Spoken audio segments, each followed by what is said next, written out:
And good afternoon, well, good evening, everyone, and welcome to AIDS Calling In Live. My name is Kendall Moore, and I'm being joined today by Miss Nicole Garcia. Nicole, welcome to tonight's program. Hello. Certainly appreciate you being here. Thank you very much. Ladies and gentlemen, we today are here to talk about a number of different issues. But first and foremost, let me again introduce myself. Kendall Moore. I work on behalf of the AIDS Healthcare Foundation. AHF, we are a non-for-profit organization, and our main facility is based out of Los Angeles, California.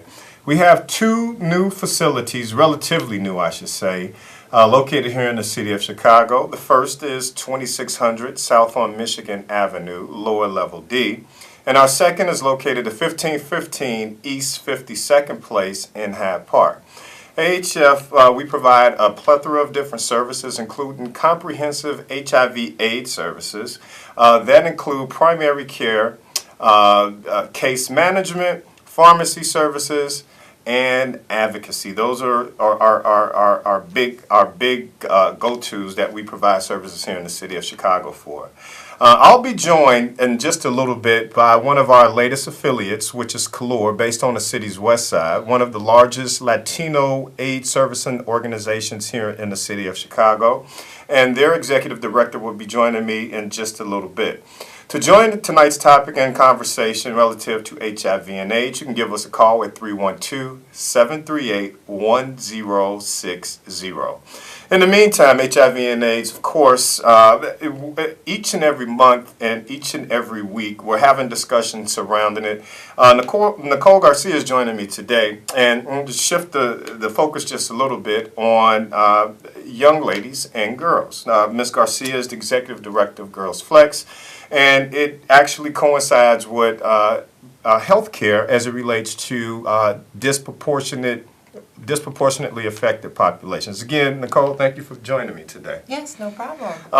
Let the callers, let the viewers know a little bit about your organization. Well, thank you all for having me tonight.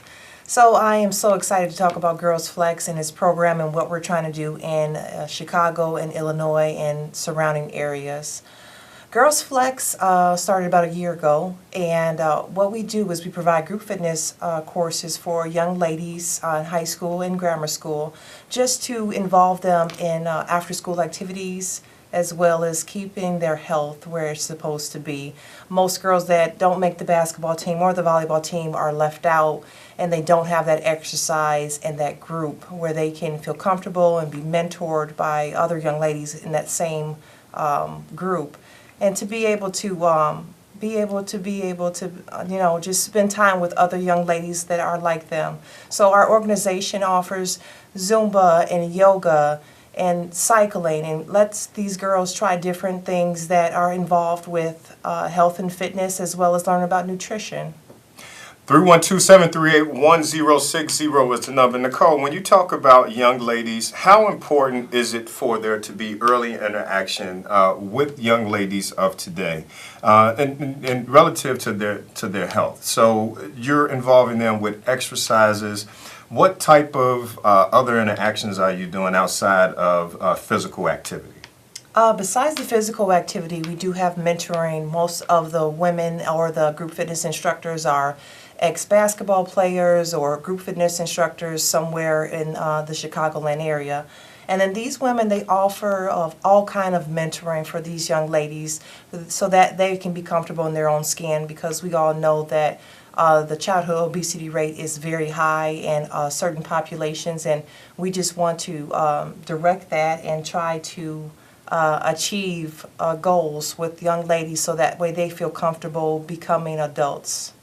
When we talk about the young ladies, speaking about HIV specific, are there health topics that you direct for the young ladies, and how comfortable are you in having healthy relationships with these young ladies? Because it sounds like it's very comprehensive with the type of services that you are providing. Well, with the young ladies, we want them to be open and we want them to feel like they can talk to us about anything. So we will have panel discussions within the group fitness exercising and things like that. So it's not going to always be vigorous activity, but they will be able to speak to different career people and different people that may offer them some advice to become young ladies that are able to achieve goals that they never thought possible. All right. Well, I want to thank Nicole. I know it's very short on time, and I know my second guest has arrived. And so, Nicole, how can folks get in contact with you, your website, and any contact information if, in fact, they are interested in having their young ladies connect to you with GirlFlex? Well, we are on all the social media sites. We also have our website, www.girlsflex.org. So GIRLS Flex, FLEX.org. You can also donate and volunteer your time. If you know a group fitness instructor that may be willing to work with our girls, we ask that you reach out to us so that way we can partner with different park districts and group fitness instructors online. You can also visit us on Facebook. We have a Girls Flex page there, and we look forward to having more volunteers and people that are interested in helping our young ladies. Thank you again for being here. One more time before you leave, what is that website? It's www.girlsflex.org. Thank you very much, Nicole. 312-738-1060. That is the number to give us a call here at AIDS Call In Live. What we're going to do, folks, I want to make sure that you are aware that AHF, we provide comprehensive services for individuals who are impacted and or affected by HIV and or AIDS. Folks, joining me now is my second guest for this evening, a really brilliant brother, and many of you, if you see him on TV right now, you probably already know. He doesn't even need an introduction. Thank you, Kendall. Brother Omar, I certainly appreciate you. I kind of talked about you prior to you getting here today and about Calor. I want to make sure we get as much information in as possible. Brother Omar, Calor. Let's talk about it. Give me the history of Calor and what Calor represents. Very good. Well, Calor is a community-based organization that began in 1990-91 as an all-volunteer organization, and this was an organization that was responding to the needs in the Latino community in those years against the epidemic of HIV and AIDS. In those years, if we remember, there were basically no medications. I think there were basically 2 medications at the time. When people were being diagnosed, it was really when it was full-blown AIDS by that time. So we were losing a lot of the people from our communities. So a group of volunteers, service providers, also people that were positive, got together and we decided that we needed to respond to this epidemic in the Latino community. One of the needs was to have services in Spanish, so they could access treatment and services. So that's how we began. We began with an all-volunteer group. We were a group of volunteers for about 4 years. 4 years, and we're really proud that we were part of a group of community-based organizations that surfaced during that epidemic. A lot of those organizations, unfortunately, are no longer around. But we're going on 25 years of service, and so we're really proud of it. We were able to, in these years, we were able to change, according to the environment, and the conditions, so that we have been able to survive up to this point. So we're really proud of that kind of work that we have done. Omar, ladies and gentlemen, 312-738-1060 is the number. Give us a call here. Omar, Latinos and HIV and AIDS, how bad is it? It's bad. It's bad. We have always, and it's been sort of like a consistent number, but the Latino community has basically represented about 20% of the cases nationwide. We're less, as a population, we're less than that. We're between 16 and 18%. So the percentage of the population that is affected is larger, really, than our share. Understood. This is interesting because the Center for Disease Control just a couple of months ago, came out with a report that says that the cases have come down, nationwide. Sure, The sure. numbers are coming down. The white community's numbers are really coming down. The African American community is staying, levels. But the Latino community has gone up 20%. So generally, the numbers are going down, but in the Latino community, they're going up. So I think this is something that we really need to pay attention to, and we really need to come up with new approaches, new initiatives, so that we can work on that right now. Understood. Ladies and gentlemen, Omar is here from Calor. I mentioned to him prior to him getting here. We're certainly glad that he's here. 312-738-1060. That is the number to give us a call. Omar, let's go deeper. And so when we talk about HIV and AIDS among Latinos and the Latino populations, we're not just talking HIV and AIDS. What are some of the other issues that exist? And I'm sorry, but I did not give the listening audience the address to where Calor is and where some of your services are being provided. Okay, we come out of the location in the Belmont Craiging community. Okay. It's 5038 West Armitage. It's interesting because we began on Division and Damon. So that we used to be primarily a Puerto Rican neighborhood. It began to change, and as we saw the population change, we said, we got to move with the population that was moving west and northwest. So we made a move to Armitage and Kedzie Avenue. And so we're moving a little northwest. The neighborhood began to change again. So we followed the population. We decided that we really needed to make a leap so that we didn't have to be moving so much. So we went all the way to 5038 West Armitage. We're right in the heart of the Belmont Craiging community. It's becoming a predominantly Latino community at this point. And we're also, we border Austin also. So we feel that we are in a location that is key in terms of responding to the needs that we have as a community. Yeah, when it comes to that specific area, and you look at the Chicago Department of Public Health, when you look at their map as far as where the greatest cases of newly infected HIV/AIDS cases are, the community that you've just mentioned and the Austin community certainly qualify, and they are included, within the numbers that the Chicago Department of Public Health has put out.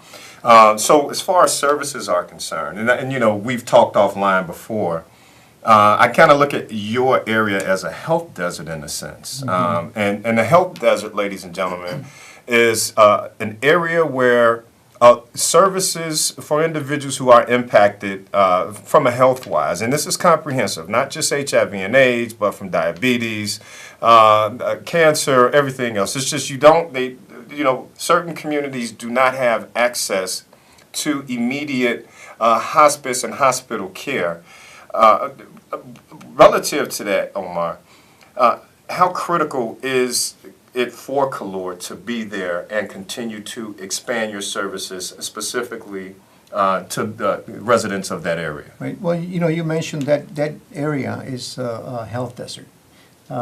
We had a mapping of the community done, about a couple of years ago, and it turns out that we don't have enough medical services. We have a lot of clinics, but we don't have specialty clinics, for example. There's a hospital that is, moving out, and so that there's really no services, no medical services in that community.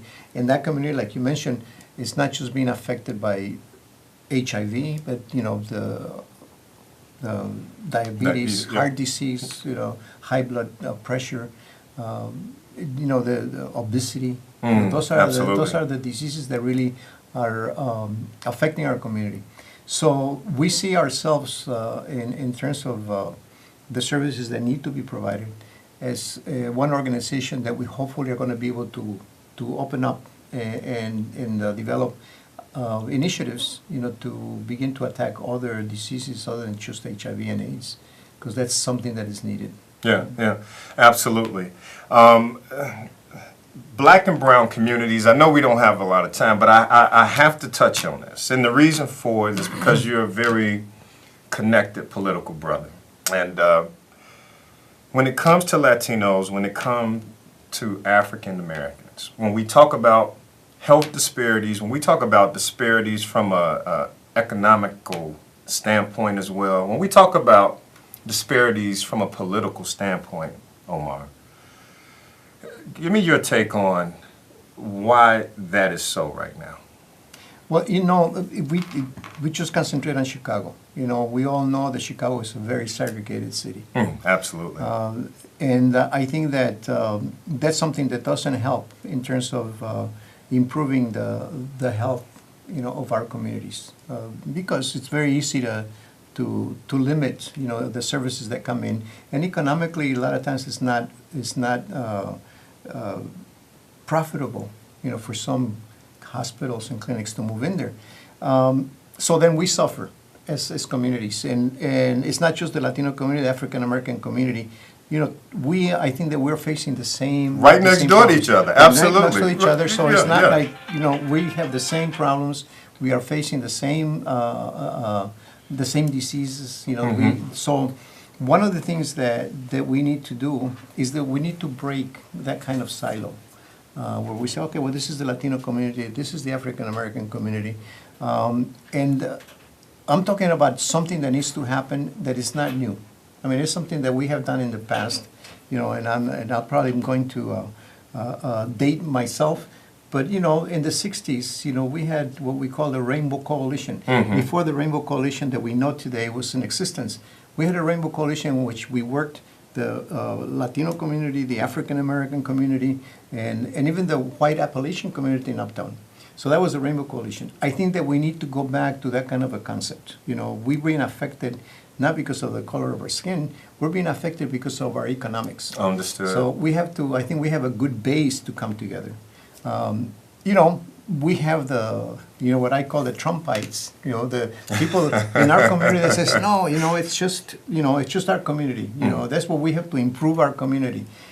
It's impossible. I mean, we really have to break out of that, and we have to begin to face the problems that affect us in common. We have to attack them as a community, and in this case, I'm talking specifically communities of color. We need to come together. I think we have a sound basis for that. We have common problems. Absolutely. And so we just need to break out of that mentality that it has to be done just for our own community. We have to break out of that, and it's be global in that sense. Understood. And I certainly, I agree with you on that 100%. 100%. Ladies and gentlemen, the number is 312-738-1060. Give us a call. You can join the conversation. I'm here with the executive director of Calor. Omar, really exciting news. I know you are new affiliates of the AIDS Healthcare Foundation. And ladies and gentlemen, I mentioned that the opening of today's show program, as well as I am one of the representatives for AHF here in the city of Chicago. Calor being one of the latest divisions now, not even an affiliate, but one of the divisions. Pretty exciting for Calor. It is. Would you add? It's absolutely very exciting. At the beginning I mentioned that one of the things that we're very proud of is the fact that we have been able to change with the environment and with the different needs as the epidemic was developing. And I think that at one point we became a division of another agency, larger agency in Chicago. But again, the relationship changed. We outgrew ourselves and also the other agency, and we decided that we needed to part. But we wanted to remain a viable organization, so we had the opportunity to become part of AHF. And I think that that's one of the best things that we have done so far in the history of our organization, because we are now in a different situation where we are going to be able to apply our knowledge, 25 years of knowledge, backed by resources and also a lot of history to the epidemic. I think that that's going to put us in a very good situation to help people. We got a call on the line. Let's go to the phone lines and take the caller. Caller, welcome to tonight's program. Yes, sir. Great show. You know what's wrong? people think they're too strong because they have beautiful shows like yours on TV, 3 or 4 of them on can, and yet they go out there, and go out unprotected. This can't happen to me, and guess what? A month later, oh man, I should have listened to you. Man, that's too late then. Cover up, be safe. Cover up and be safe. That's all I got to say. Thank you. All right, no problem. Thank you very much for that. And I agree with you wholeheartedly on that. And Calor, again, and AHF, we certainly are here in the city of Chicago and the largest HIV service and organization in the world. Cover up and be safe. I literally was on a call today. Condoms stop STDs. When we talk about advocacy, when we talk about prevention, Calor now being a part of AHF, Omar, some of the services that you guys are providing directly to all populations, and even more specifically to the Latino population, if you will. That's absolutely one of the things. It's absolutely necessary that we push, the prevention message, and that's one of the basic programs that we have. Mm-hmm. We need to provide that kind of information to our community, that we have to be responsible for our own health, and we have to be responsible for our partner's health, other people's health. So, and I think that goes along with the caller's observation. You need to cover up. You need to protect yourself, and you need to protect your partner. So I think that's something that is really, really important for us to do. Yeah, I agree. Folks, I know I'm running out of time, and I've said this because I'm always up against the clock on many different platforms, but I want to say this. HIV and AIDS is not just impacting the lesbian, gay, bisexual, transgender, questionable populations and or communities. HIV and AIDS is also having an impact on heterosexual individuals, and heterosexual folks are heterosexual folks. On the next time we are on the air, I really want to get into that a little bit more, because when we talk about HIV and AIDS, Omar, so many people, and I know that's too comprehensive of a statement, but so many people just think that it's having an impact on the LGBTQ community, when that couldn't be anything further from the truth, my man. It's absolutely not the truth. I think that at the beginning of Calor, one of the things that we found was that it was usually like 52% of the cases that we got in Calor were from the LGBTQ community, Mm-hmm. but 48% were not.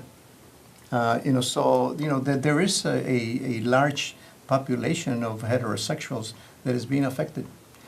So I think that's something that we also need to inform our community. This is a disease that attacks everybody. Gotcha. Well, folks, we got to get ready to get up out of here. Omar, I'm putting you on the spot right now. I need you back on next month's show. Absolutely. So we can get here, both of us, on time and, and get all of this information out, man, because it never stops. Folks, thank you for allowing us to be a part. Listen, you can reach us at the AIDS Healthcare Foundation. Our clinic, we're located again, 2600 South on Michigan Avenue, 1515 East 52nd Place. The number is 312-881-3050. That's 312-881-3050. And real quickly, Omar, yourself and Calor. Calor is 773-385-8090. In my extension, if you want to call, it's 241. And we're at 5038 West Armitage Avenue. All right. Thanks again, folks. We'll see you next month.